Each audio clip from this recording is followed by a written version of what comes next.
तुझ्या हाती तूप आलं तुझ्या हाती साय, तुझ्या हाती तूप आलं तुझ्या हाती साय.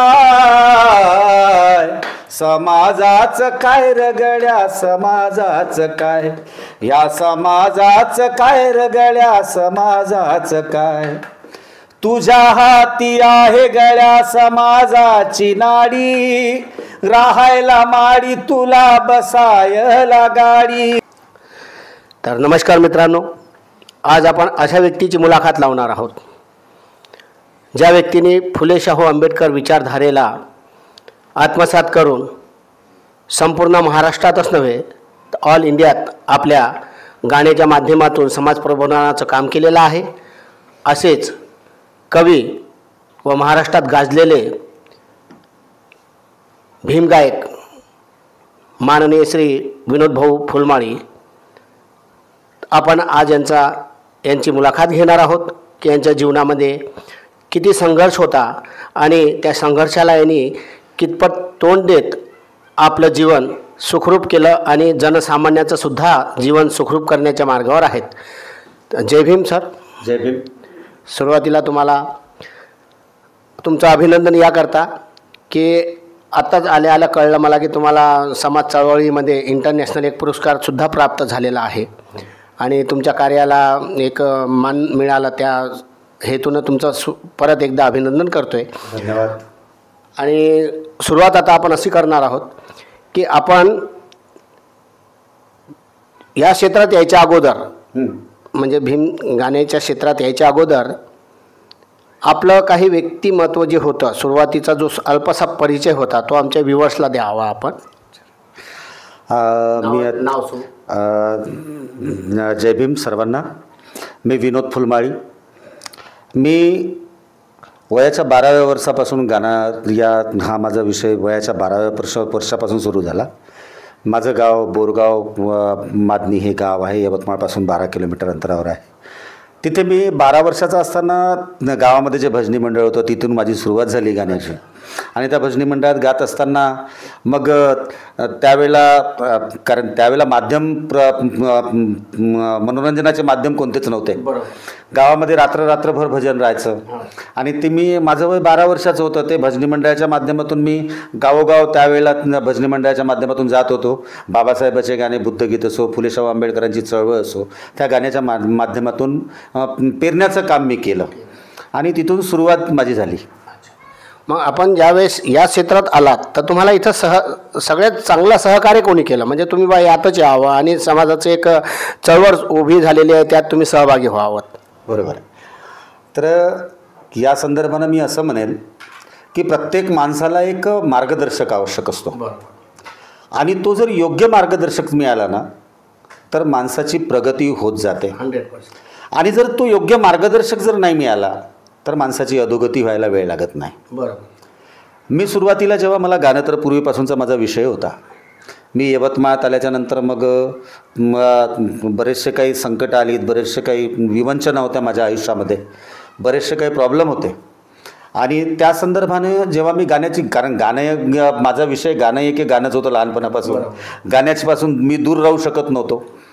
त्याच्यासाठी माझ्या घरचे मला बोलायचे मग कामधंदे करत नाही, निस्ता गाण्याच्या मागं लागतो वगैरे खूप टॉर्चर. माझे मोठे भाऊसुद्धा मला बोलवायचे, घरी येऊ देत नव्हते, घरातून वडिलांनी हाकलून दिलं.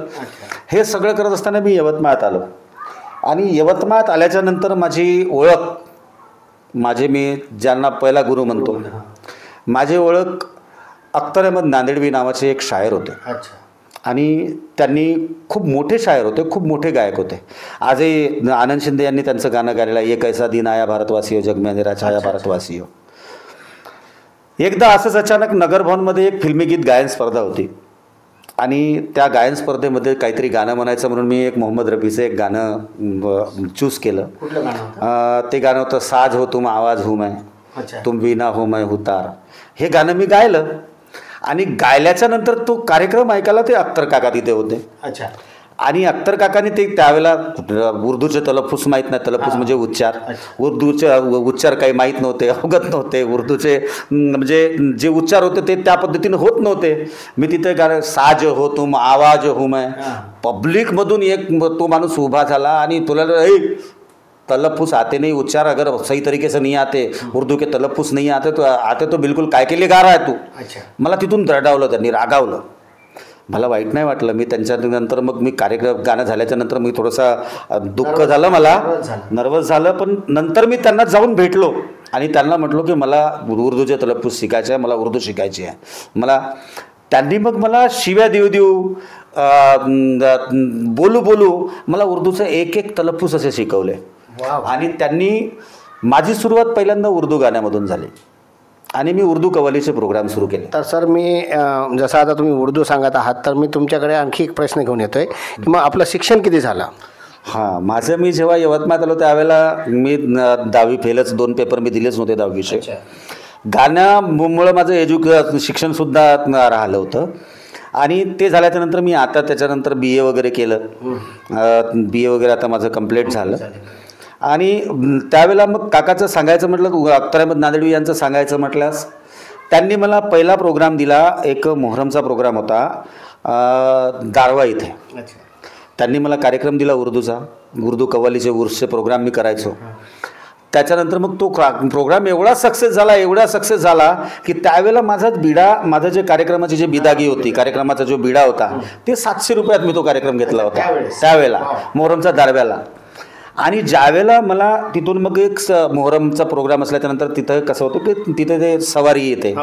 मोहरम म्हणजे हसन हुसेन हे दोघा भावाच्या शहादत म्हणून शहीदीसाठी तो घेतला जाते. मग 12-1 वाजता त्यांना वेळ माहीत होता बरोबर की आता सवारी येणार. मला काय चल चल चल ओ शहादत गाले शहादत. अरे मी ती शहादत गायली त्यावेळेला. ती आलाप तना घेऊन बढिया शहादत गायली.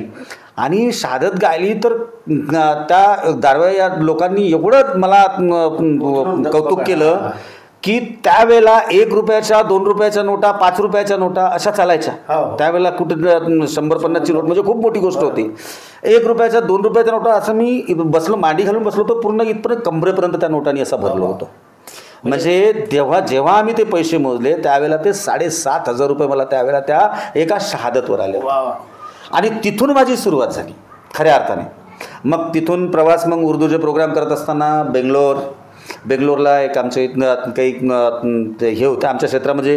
तिथून मग असे भरपूर मी उर्दूचे प्रोग्राम केले कव्वालीचे.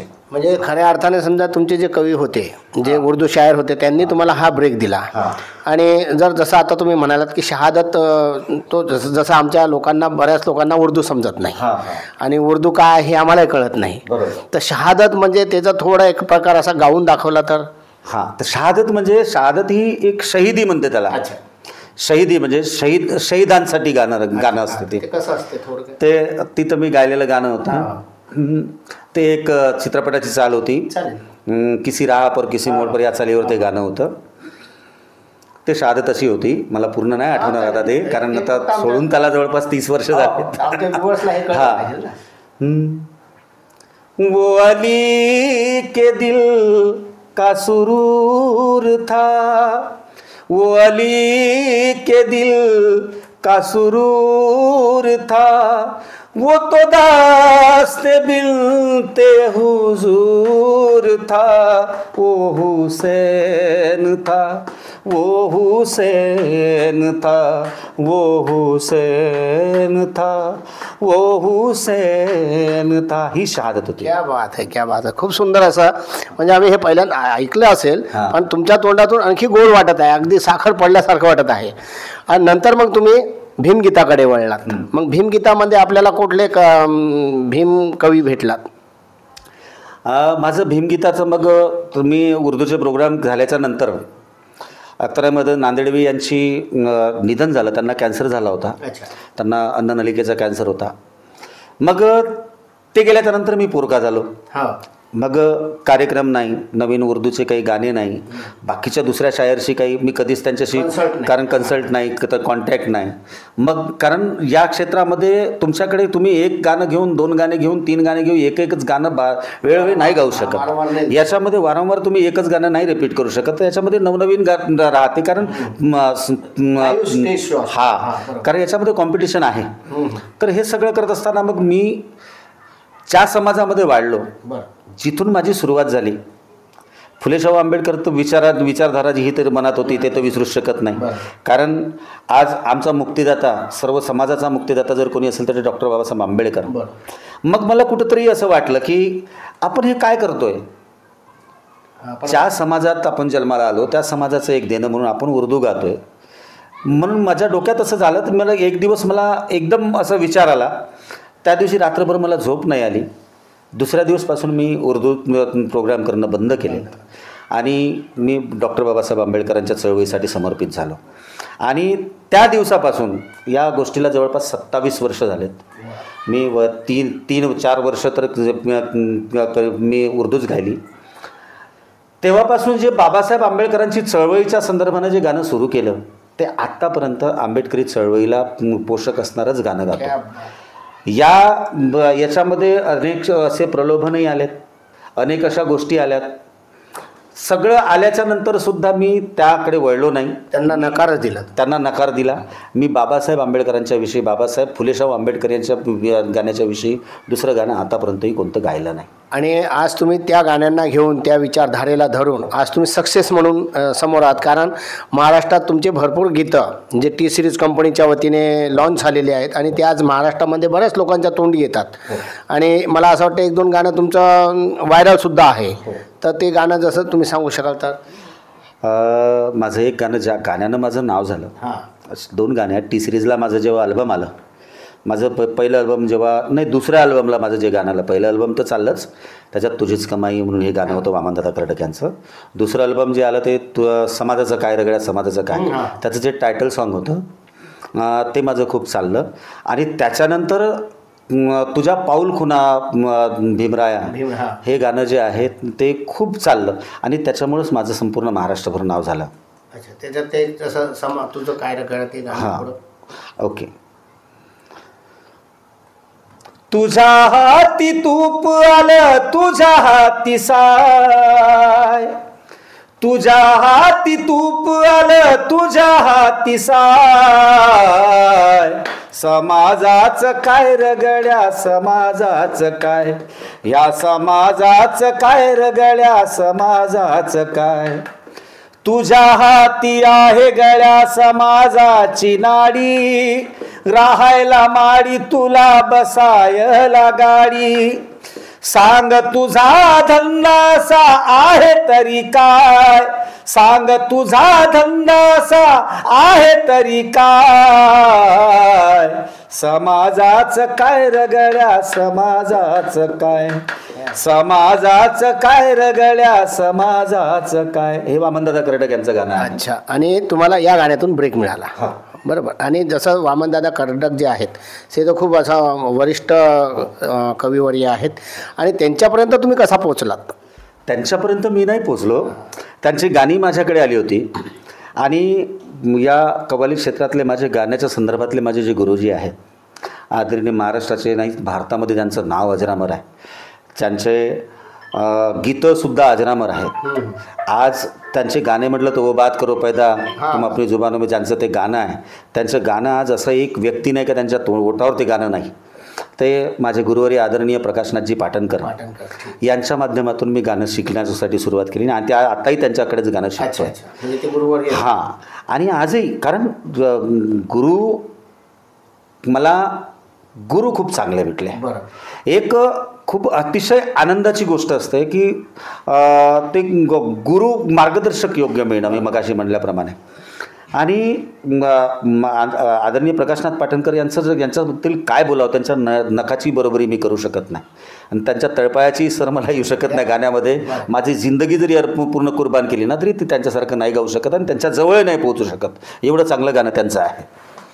हा तुमचा खूप म्हणजे एकदम साधा आणि सुंदर असा स्वभाव आहे की तुम्ही ज्याचं कार्य त्यांना सोपवून देता.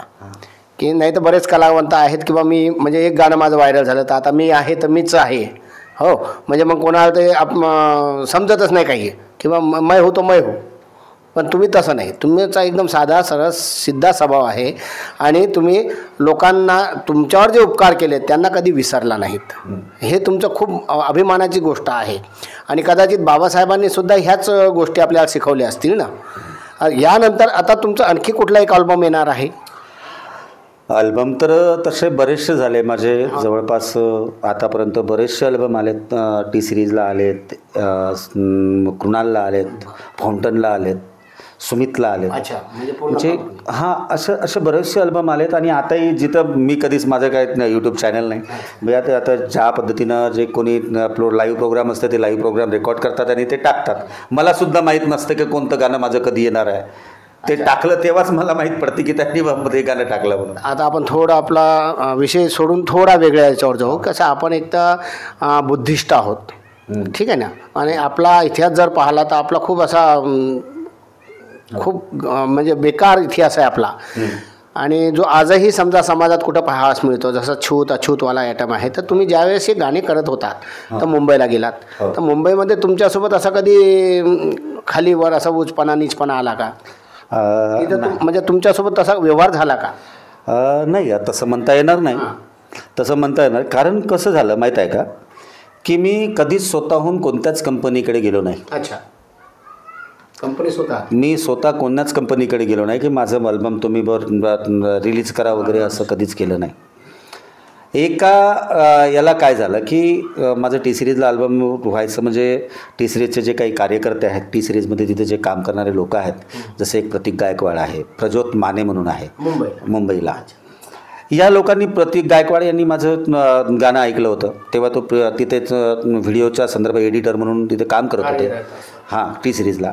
त्यांनी ते माझं गाणं ऐकलं यवतमाळमध्ये, तुझ्या पाऊल खुणा, त्यांना खूपच आवडलं होतं. आणि ते गाणं ऐकल्याच्यानंतर त्यांनी मला इन्व्हाइट केलं की तुम टी सिरीज के लिए एक अल्बम बना के दो. अच्छा. मी ते अल्बम म्हणून टी सिरीजला गेलो आणि ते टी सिरीजला अल्बम गेल्याच्यानंतर तिथं ताबडतोब माझ्या ॲग्रीमेंट वगैरे, मला कसा कुठं त्रास तिथे झाला नाही. आणि परंतु स्ट्रगल ह्या क्षेत्रामध्ये भरपूर आहे, आणि कारण स्ट्रगल केल्याशिवाय होत नाही. आणि दुसरी गोष्ट, माझा तो आतापर्यंतचा एक स्वभाव आहे, मी गाणं गातो हे आंबेडकरी चळवळी गतिमान करण्यासाठी गाणं गातो. मी तिथे पैशाची अपेक्षा ठेवत नाही किंवा फेमची अपेक्षा ठेवत नाही. मला कोणी नाव दिलं, मला माझं कोणी नाव घेतलं पाहिजे, माझं खूप नाव मोठं झालं पाहिजे, की बाबा माझं हे. बाबासाहेबांनी जे सांगितलं होतं, बाबासाहेबांनी बाबासाहेबाच्या काळामध्ये जे बाबासाहेबाच्या सभेमध्ये काही लोक होते, जे शायर होते, शाहीर म्हणायचे त्यांना, त्यावेळेला शाहिरी जलसा चालायचा, त्याच्यामध्ये ते प्रबोधन करायचे. त्यावेळेला त्या शायरांच्या संदर्भात बाबासाहेब म्हणतात की माझे 10 भाषणं आणि माझ्या शायराचं एक गाणं, एवढा बदल कर, एवढी मोठी तफावत गाण्यात आणि याच्यात आहे. आता गाण्याचं माध्यम असं आहे, डायरेक्ट माणसाच्या मेंदूवरती वार करतं आणि माणसाला विचार करायला भाग पाडतं. आज त्या सगळ्या गोष्टी ज्या आहेत, आता जसं एक माझ्या आयुष्यातला एक प्रसंग सांगतो की एक रमेश बुरबुरे म्हणून एक गझलकार आहेत, माझा पुतण्या आहे, खूप मोठं नाव, मला काका म्हणतो तो. त्यांनी मला एक रमाईचं गझल दिली, रमाईचं गीत दिलं. आणि तो रमाईचा विषय एक असा आगळा वेगळा होता, आगळा वेगळा विषय होता आणि तो विषय भरपूर असा लोकांपर्यंत पोचला नव्हता. ज्यावेळेला माझा दीक्षाभूमीवरती नागपूरला एक लाईव्ह प्रोग्राम चालू होता, मी लाईव्ह गात होतो, आवाज इंडिया टी व्हीवरती लाईव्ह होता. 14 दसऱ्याच्या दिवशी जो प्रोग्राम राहतो, धम्मदीक्षेचा सोहळ्याचा जो राहतो, त्या प्रोग्राममध्ये मी ते गाणं गायलं होतं. कारण त्या गाण्याचा आशय असा होता की माझा उद्देशच तो होता की त्या गाण्याच्या माध्यमातून आंदोलन निर्माण झालं पाहिजे. आंबेडकरी गाणं असंच आहे की आंबेडकरी गाणं, बाबासाहेबांनी हे केलं, बाबासाहेबांनी ते केलं, स्तुतिप्रिय गाणे तर खूप झाले, बाबासाहेबांनी ते केलं, पण आता समाजाने काय करायला पाहिजे, ऍक्शन झाली, समाजाने आता काय करायला पाहिजे, कसं अलर्ट राहायला पाहिजे, कसं सावध राहायला पाहिजे. कारण आजचा जो काळ आहे हा रात्रच वैऱ्याची नाही तर दिवसही वैऱ्याचा आहे आंबेडकरी चळवळीसाठी. कारण जिकडून तिकडून पाहतो आंबेडकरी चळवळीवरती कुठेतरी घणाघाती प्रहार होत आहे. तर हे सगळं थांबवण्यासाठी आमचं गाणं काम केलं पाहिजे, आमचं एक आंदोलन उभं राहायला पाहिजे. गाण्याच्या माध्यमातून आम्ही ते सांगण्याचा प्रयत्न लोकांपर्यंत करतोय. आणि त्याच्यासाठीच माझं गाणं समर्पित आंबेडकरी चळवळीला आहे, फुलेशाहू आंबेडकरी चळवळीला आहे. फुलेशाहू आंबेडकर छत्रपती शिवाजी महाराज यांच्या चळवळीला माझं गाणं समर्पित आहे. एवढंच नाही तर मी त्यावेळेला काय झालं की एक प्रसंग असा होता की बाबासाहेबांसमोर बाबासाहेबाची जी रमाई, त्यांची जी पत्नी होती रमाईनं बाबासाहेबाकडे एकदा हट्ट केला की साहेब, तो हट्ट काय होता, साहेब मला पंढरपूरच्या विठ्ठलाचं दर्शन घ्यायचं आहे. हट्ट पकडला, रमाईने हट्ट पकडला की साहेब मला पंढरपूरच्या विठ्ठलाचं दर्शन घ्यायचं आहे. बाबासाहेब, पत्नी म्हणल्याच्या नंतर कुठेतरी 2 पाऊल मागं येतोच पुरुष. बाबासाहेब सुद्धा वापस 2 पावलं मागं आले. बाबासाहेबाला ते पटलं नव्हतं, परंतु बाबासाहेबांना रमाईच्या आग्रहास्तर पंढरपूरला जाण्याची, दर्शन घेण्याची परवानगी रमाईला दिली. पण रमाई तिथं पंढरपूरला गेल्याच्या नंतर पांडुरंगाचं दर्शन रमाईला घेऊ दिलं गेलं नाही. तिथल्या पंड्यांनी रमाईला अडवलं आणि आमचं मंदिर बाटेल म्हणून, आमच्या मंदिरात विटाळ होईल म्हणून रमाईला विठ्ठलाचं दर्शन घेऊ दिलं नाही. रमाई तशीच मागल्या पायाने वापस आली आणि बाबासाहेबाजवळ येऊन रमाई रडते आणि म्हणते की साहेब मला माझ्या विठ्ठलाचं दर्शन घेऊ दिलं नाही हो. तेव्हा बाबासाहेबाला राग आला, बाबासाहेबाला चीड आली आणि बाबासाहेब त्यावेळेला रमाईला म्हणतात की अगं रामू अगं काय त्या पंढरपूरचं दर्शनाच्यासाठी एवढी हे करतेस, मी तुझ्यासाठी एक समतेचं पंढरपूर निर्माण करेल, जिथे कोण्याच बंधवाला, कोणत्याच समाजाला येण्याची बंदी नसेल, सगळे तिथे येऊ शकेल. मी तुझ्यासाठी समतेचं पंढरपूर निर्माण करेल. हा शब्द बाबासाहेबांनी रमाईला दिला आणि ते बाबासाहेबांनी पूर्णसुद्धा केला. बाबासाहेबांनी समतेचं पंढरपूर बनवलं. ते समतेचं पंढरपूर म्हणजे दीक्षाभूमी.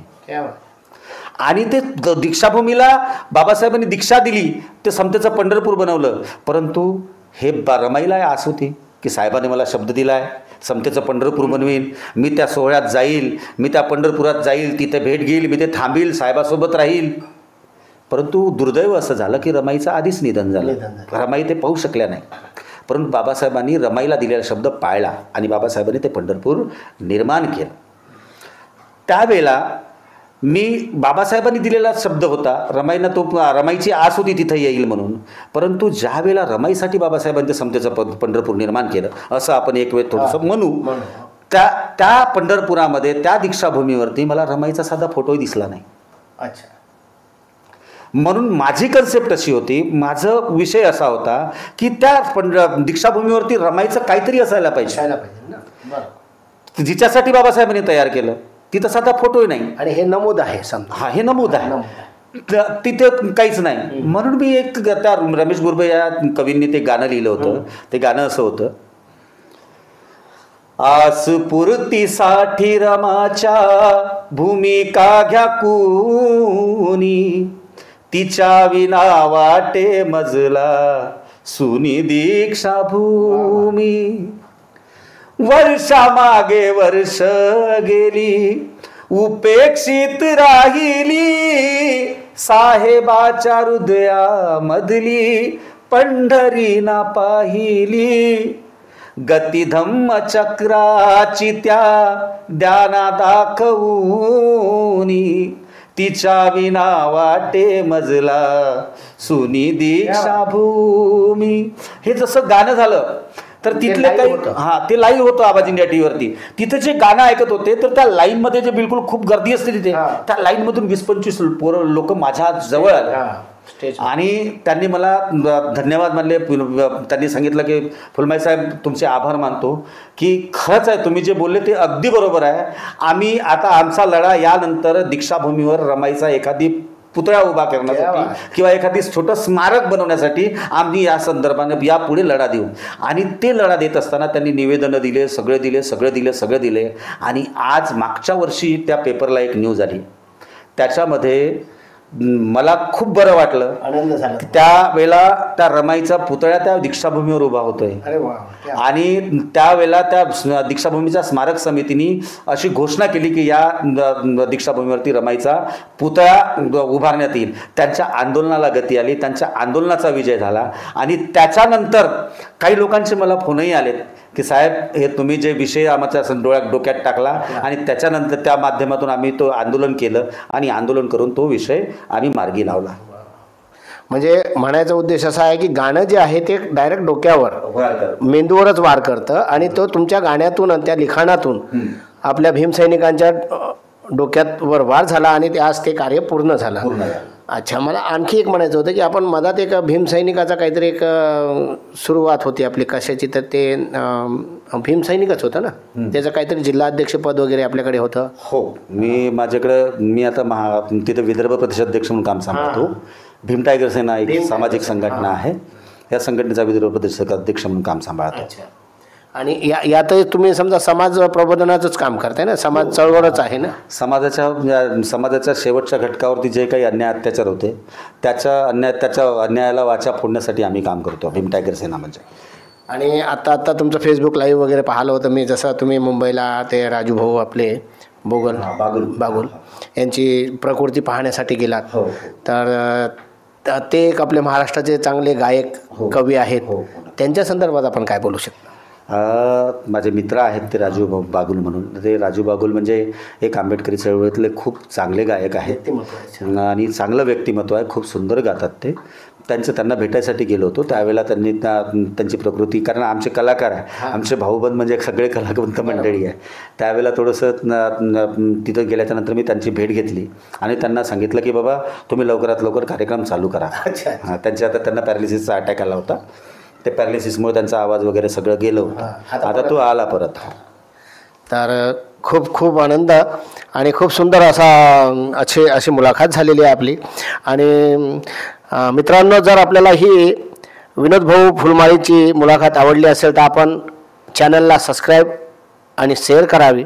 आणि कारण आमचे विनोद भाऊ जे आहेत ते गायकच नसून एक उमदा विचारवंत आहेत, समाजाला काहीतरी देण्याचं काम करतात. आणि जाता जाता आपण समाजासाठी काय विषय सांगू शकाल, त्यांना काय मार्गदर्शन देऊ शकाल, तर आपल्या 2 शब्दात सांगावं. शेर के रूप में बोलो, गाने के रूप में बोलो. मी जाता जाता एवढंच सांगू शकेल की आज बाबासाहेबांनी सांगितलेला मिशन डे म्हणजे रविवार, तो आम्ही मटन डेमध्ये परावर्तित केला. बाबासाहेबाचं हे एक ध्येय होतं की दर रविवारी प्रत्येक व्यक्तीने बुद्धविहारात जायला पाहिजे. त्यासाठी एक भीमराव जगताप अलीपुरी म्हणून अलीपूरचे आहेत, ते शायर म्हणतात की अंगार गळ्यातील पुष्पहारांना करूया, अंगार गळ्यातील पुष्पहारांना करूया, बुद्धिस्ट एक एक महारांना करूया, मेणबत्त्या पेटविण्यात नका मानू धन्यता, क्रांतीची केंद्र आता विहारांना करूया, क्रांतीची केंद्र आता विहारांना करूया. क्या बात आहे. किती म्हणजे छोट्या लाईनमध्ये खूप मोठी गोष्ट करून टाकली.